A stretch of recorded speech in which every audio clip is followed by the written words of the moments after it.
Vancomycin is bactericidal, which means that it kills bacteria by disrupting a certain action of the microbe. Vancomycin inhibits cell wall synthesis of gram-positive bacteria, but is not effective against gram-negative bacteria due to the change in cell wall composition.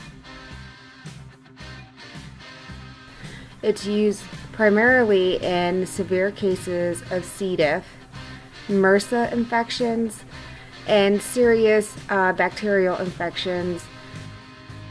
A few of the adverse reactions and side effects of vancomycin may include that ototoxicity and nephrotoxicity, nausea and vomiting, phlebitis, and then anaphylaxis with chills, fever, and potentially red man syndrome.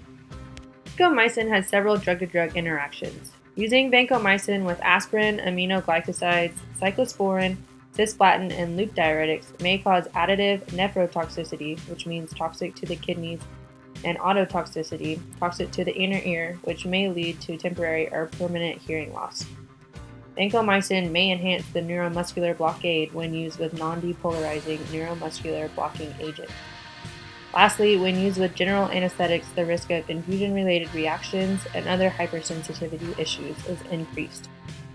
Prior to vancomycin therapy, obtain a specimen culture to determine what type of bacterium is causing the infection.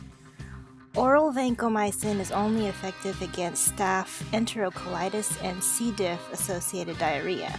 So most of the time you will be administering vancomycin by IV route. It is important to assess the IV site as vancomycin is irritating to tissues. And also you'll want to assess your patient's infection before and throughout therapy. So why do we care about vancomycin? First, as we've seen, vancomycin is pretty important in treating serious bacterial infections. Vancomycin can work on the infections that are otherwise resistant to multi-drug therapy. So the infections that have not responded to other antibiotic therapy, vancomycin has potential to come in and halt the bacterial growth by being bactericidal towards bacteria such as MRSA, C. diff, blood infections, endocarditis, bone and joint infections, to name a few, infections involving MRSA. So when other anti-infectives can't, vancomycin can. So this is one of the reasons vancomycin is pretty important when we are treating serious bacterial infections.